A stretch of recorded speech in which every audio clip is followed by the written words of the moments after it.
Sold on AI is a podcast with local real estate agents to discuss the impact of changing technologies in the industry, from virtual staging to photo and video editing to the use of AI in content creation and marketing. Today we're here with JC Moore, the Bowtie Househunter. It's very nice to meet you. Nice to meet you as well. So can you tell me, how did you get into the real estate industry? My story was kind of complex. My family owned apartment buildings and rental houses when I was younger, and so I got used to property management early on. I went into the car business and did that for a long time, but it seemed like everyone in the car business also did real estate, and so it just was a natural migration over. And I love selling houses, and I try to bring that same philosophy I had with selling cars into the homes that I sell. So I also I did a little bit of peeping at your profile. Thank you for connecting with me on Facebook. Absolutely. But you also had an interest in security. Yes. So does that tie into what you're doing now? I think it helps. It just kind of adds an extra piece. Our family owned a security company for over 35 years. And so it's always kind of at the forefront of my mind. So, sometimes for closing gifts, we give clients electronic locks or a doorbell camera and things like that. And we always try to give them little tips on home security, things to keep the family safe. So, well, that's completely off script, but that's an aspect of posting every angle of a home online. Is that anything that's on the radar for people when you're posting the videos and the photos of the homes online? Yeah. How do you address that? Sometimes we have clients that don't want pictures. They don't want pictures of themselves. They don't want anything on social media. So a lot of our sales go unnoticed. And that is certainly an aspect we try to take into account when it comes to the security of it. And then clients also have the right to ask for pictures to be taken down once they purchase a home. Right. Some counties, though, like Wake County, will post a lot of things on their tax site. On the public website. We can't do anything about Right. those, but we can definitely take them down off our site. But are those generated from any content that you provide? Do they pull those off of the marketing websites to put on the tax listings? Or They do sometimes. Okay. They'll pull them off of MLS. Okay. Well, one of that ties into, the changing trends in technology. So obviously the tax offices have picked up on the content available. Have you noticed any other trends in real estate? How long have you been in the industry? This is our 7th year. Okay. So. All right. So you went through COVID. Yes. COVID. And wait a second. I believe somebody mentioned something about you on the back of a pickup truck with a poster board. Yeah. Yes. So direct marketing. When closing got really difficult, we couldn't be in the same room. We couldn't be with the clients. And I try to treat all my clients like family. Right. Because we spend a lot of time together during their transaction. And so I had some clients that were first-time home buyers, and they were closing, and I wanted them to feel supported. And so I stood on the back of my pickup truck with a poster board outside the closing window so that they could see me and cheered them on. That is fantastic. That is fantastic. That's innovative. Do you notice any other changes? I mean, the technology is ramping up really quickly. Yeah. I mean, we're seeing everything from digital grass to, home staging, and even, I've seen a few where they were new construction, they didn't have a backyard, where they showed different options, right, what you could do with the backyard, right, using AI. And I think that those are okay, but I think you have to really disclose that that's a virtual, photo, because some states don't allow you to virtually alter the photos at all. Right. You can't Photoshop a spot off the wall, things like that. Right. You have to represent what it is. And I feel like that is something that the Real Estate Commission is going to really have to take a look at to see if they can keep it under control. So, that's one of the aspects I was discussing with a friend of mine the other day, is that purchasing a home, it's such a personal experience that if what they see in the marketing doesn't match what they walk into when they come to see the home, there's that disconnect, right? Oh, definitely. And how do you ethically market a home, particularly you do new home builds or homes that are under renovation, maybe you get progress photos, that sort of thing. Does that ever come into play when you're dealing with buyers? Sometimes. A lot of people and a lot of investors, builders, they don't want to show progress pictures, especially for something that's been renovated, because you kind of see how bad it was versus how good it can be. But I like to use video for those, and they're really good on social media because people can track the progress. Right. And buyers are kind of a mixed pool. You're going to have some that want to see those types of things and others that just really don't want to know how bad it was. So, you kind of got to take your good with your bad. Right.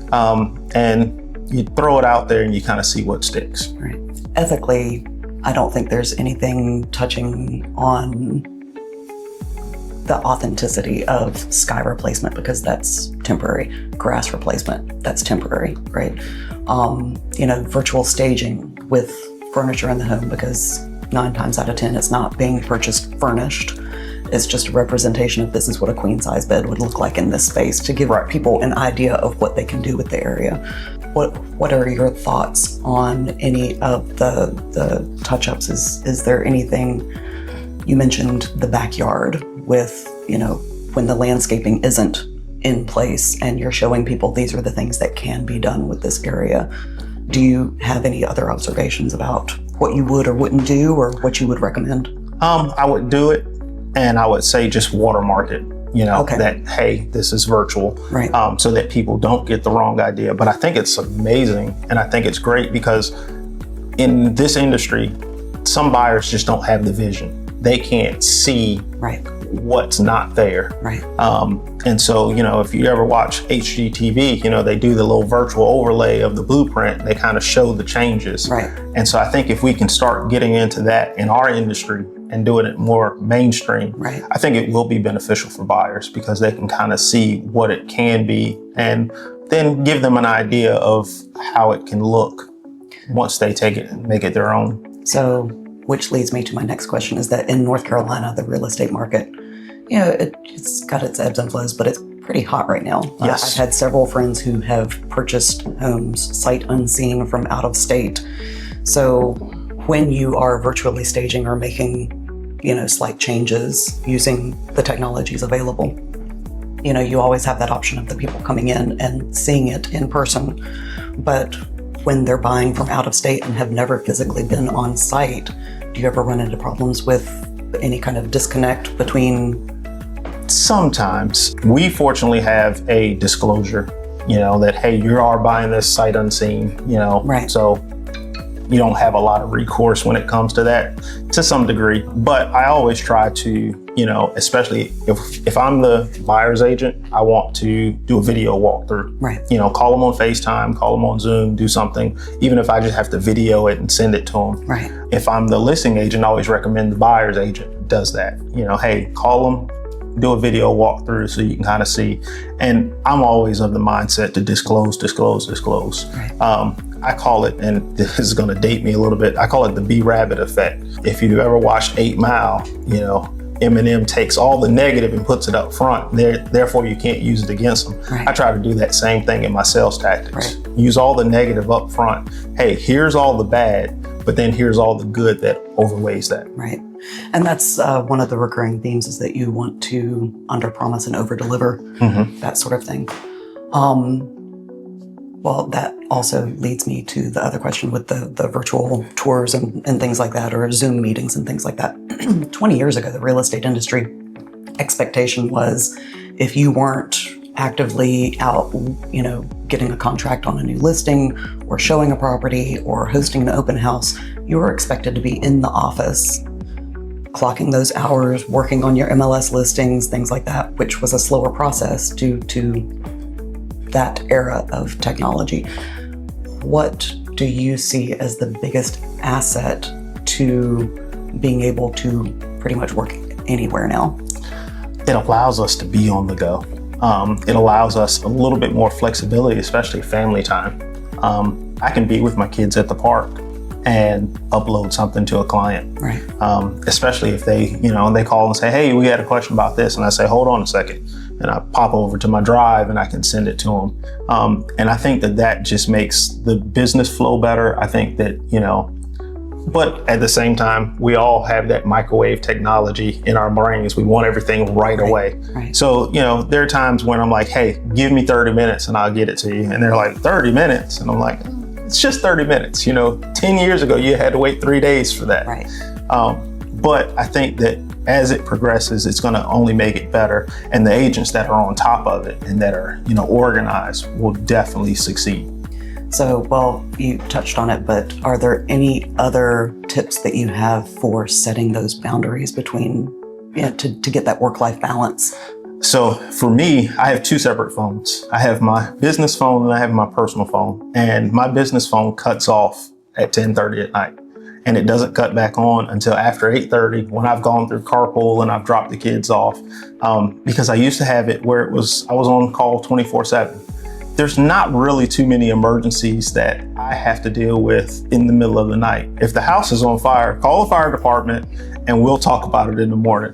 We'll catch up with the insurance agent. We'll figure out how to go forward. But there's not much I can do at that point. So I kind of have learned to set that boundary and say, hey, this is family time. I've got to have this time.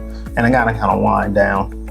You only go to Chick-fil-A Monday through Saturday, so you can give me a few hours. Exactly.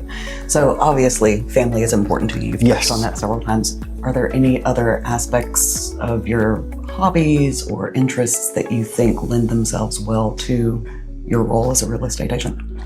Definitely. I sit on several executive boards for the schools and different things, and I always try to be very active.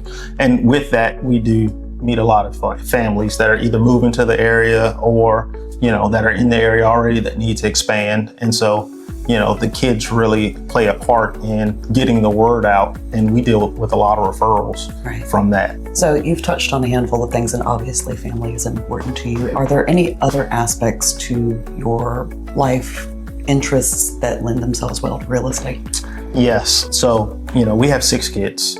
We are very active in their school lives. I actually sit on the executive board for one of the charter schools here. So all of those activities kind of lend us to being around families and knowing the needs that families have, especially if they're growing. And so we try to be that resource for them, even if it's not buying a house from us right now, be a resource so that later on they will come to us. In their minds. Right. And then one of the things we do an annual bike giveaway. So during COVID, I was looking for a bike for myself and one of my kids needed a bike and it was just impossible to find. And so I realized that I had the resources to buy any bike that I wanted and still couldn't find one. So what about people who didn't have the resources? So we started collecting bikes. Everybody had a bike in storage or their kids had upgraded and things like that. So we started collecting those bikes and we'll keep them and then we'll kind of piece them together. And then I think the first year we did it, we gave away 23. And then each year from there, we've given away at least a handful every year to kids in the neighborhoods. That's fantastic. So obviously the community and supporting others is part of who you are. How would you address questions from someone wanting to enter the real estate industry? What advice would you give to a new agent, someone considering the profession, pros, cons, and mindset that's necessary? First, I would tell them, figure out what part of real estate you want to be in, because there are several facets that you can go into. There's photography, there's surveying, there's appraisals. There's so many gamuts that you can kind of fill in with. For new agents, I would always tell them, take all the classes you can take. There's no such thing as not having enough information. One thing that I've told a lot of our new agents to do is to transaction coordinate for another agent, because it allows you to learn the contracts forward and backwards, because that's going to be your lifeblood. That would save you, and keeps you in the know. So if you know that contract, then you know that, whatever legal loophole you come across, you can get past. Right. The other thing I would say is, put yourself out there. You can't be a secret agent. Everybody has to know, and you have to try to find a way to bring up real estate in things. So we try to do that by advertising. We call it guerrilla marketing. We've got it on everything. I wear my bow ties whenever I can. If I don't have it on, I've got it on my shirt or I've got something on that relates back to it. And then we let the kids help us too. So when we get out in the community, we do things for our neighborhood, for our neighbors, so that everybody knows what we do. So let's talk about that for a minute. So a lot of agents struggle with their personal branding, how to set themselves apart. you latched onto the bow tie and that's your thing. Has that always been, or is that how you? So it started, I worked in the car business prior to going into real estate. I worked for Chevy, and at Chevy, we had a lot of salespeople. I moved up to management, but even with that, we still had a lot of people on the floor, and I wanted something to differentiate myself. So I started wearing bow ties, and I started with the clip-ons. You know, I think everybody does. And I met an older gentleman, and he said, "You got to learn how to tie a bow tie." And so I went out and bought one, and in my downtime, I would sit in front of the mirror and watch YouTube videos, and I taught myself how to tie. And then I really got good at it, and it kind of stuck. So I started, Chevy's emblem is the bow tie. So I started customizing the bow ties on some of the vehicles I sold. And so we would change the colors and, you know, match the colors and do things like that. And so I was kind of the bow tie guy in cars. And when I started selling houses, one of my clients said, "Oh, you know, we're shopping with the bow tie guy." And so it kind of stuck. And then the Bowtie Househunter just kind of came about naturally. And ironically, my brother's best friend, childhood buddy, created our logo. And so we plan to stick with that logo forever because it was a labor of love. Instantly recognizable. Yes. Everybody knows who you are. One of the other questions to tie into, so we talked about what advice you would give to a new real estate agent. Is there anyone that you looked up to, anybody that you emulated in the industry? You spoke earlier about your family being involved in property management. Did you have a mentor along the way? And which characteristics did you pull from those resources? Several, and they're all friends now. There's Brian Pate, I look up to. He's done a lot for me. He's always the resource I can pick up the phone and call. Travis Everett, he teaches, but always a resource I can pick up and call. And there are so many others, some that I've never even met in person, but we follow each other on social media. We've, been associated with the same groups. And so you pick up things from each other. And I think you try to pick up the good habits from each other and go from there. So I have prior experience in the field of law, and the attorneys that I worked for were most appreciative of the opposing counsel who could collaborate with them. So my perception is that in the real estate industry, you want people who you can sit across the table and work well together. So I was raised by an attorney. Okay. So yeah, that's where that comes in, because I would see him go to court and they would battle it out. And then that Saturday they were playing golf together. Mm-hmm. And I'm like, wait a minute, weren't you just, and that's just what we have to do when we're going up against each other.